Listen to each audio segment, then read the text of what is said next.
কবি সাহেব। ও হারুন, ব্যাপার কি? এত বিষণ্ণ মনে কই যাইতেছেন? হারুন কোথায় যে যাচ্ছি আসলে তো কিছুই জানি না। আপনি কি আইসেই আউলায় গেলেন? আরে না না হারুন, বিষয়টা সেটা না। আরে আমরা যারা ভালোবাসার অলিগলিতে পথ হারিয়ে ফেলা মানুষ, তারা কোথা থেকে আসি কোথায় যাই আমরা কিছুই জানি না। এই একটু আগে এই অলিগলির সবকটা আমি একজনের দিয়ে আসলাম। হ্যাঁ হারুন, ভালো কাজ করেছো, কিন্তু রোকসানা তো আবার ভালোবাসার শূন্যতায় পড়ে যাচ্ছে। কোন ভালোবাসার অলিগলিতে পথ হারাচ্ছে? হ্যাঁ ভালো বলেছো, কিন্তু আমি কি করলাম বলো তো? কিছুই করেন নাই। কিছুই করলাম না মানে?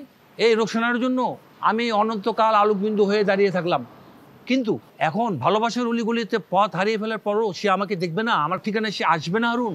কবি সাহেব, আপনি অনেক জানেন, অনেক বোঝেন, কিন্তু আসল জিনিসটাই কইলাম বোঝেন না। সেটা কি হারুন? সেটা হইতাছে ভালোবাসার অলিগলিতে কেউই চেনা ঠিকানায় যায় না। আর ওই যে লাইট হাউস কইলেন না, ওই লাইট হাউসে কেউ জাহাজ বিড়ায় না।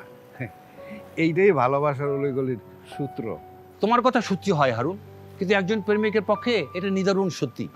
আমি আর নিতে পারছি না হারুন, আমি যাই। আপনি সেই কবি না? হ্যাঁ আমি সেই কবি। আপনি কি আবার এসেন মহিলাদের ডিস্টার্ব করার লাগা? আরে না না না না না, আমি এসেছি ভালোবাসার অলিগলিতে অন্ধকার খুঁজছিতে আলো জ্বালাতে, বুঝতে পেরেছেন? দেখা হয়ে যাবে, ভালো থাকেন। ওই হ্যাঁ, এটা কি কয়ে গেল? আপনারে গালি দেয়া গেল। তাই মিয়া, তুমি কি আমার লাগে ফাজদামি করো নাকি?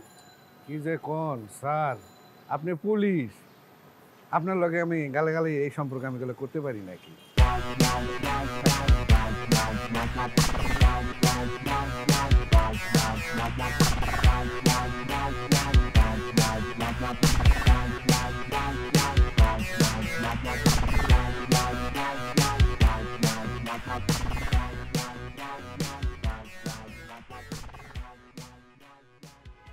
কি ব্যাপার হারুন ভাই, বলেন তো? মানে আমাকে এভাবে বসিয়ে রাখার কি মানে? তোমার আমার একটা বিচার করে দেবো।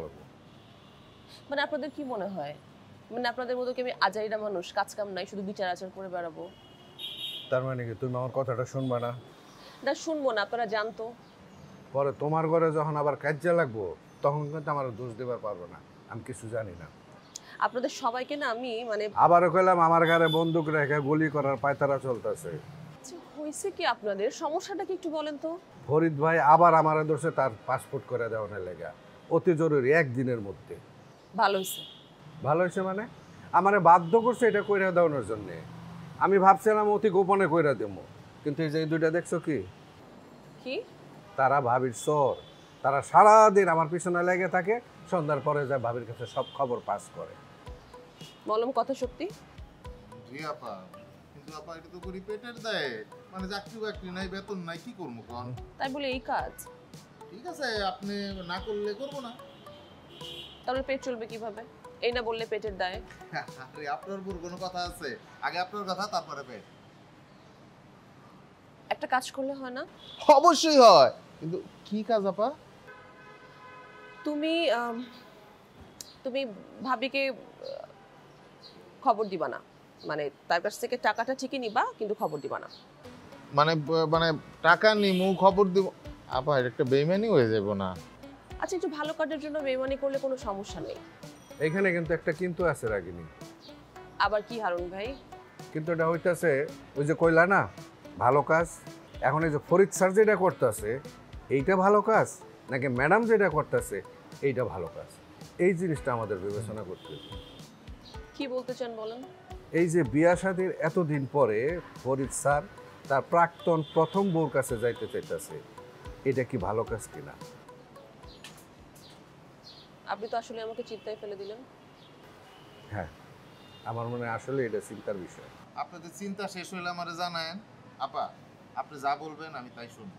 হ্যাঁ, আপনার কথা কোনো নড়চড় হবে না। আমরা এখন যাই আপা। হারুন ভাই, আপনি দাঁড়ান। মানে আসলে কি হচ্ছে আমাকে একটু বুঝাই বলবেন?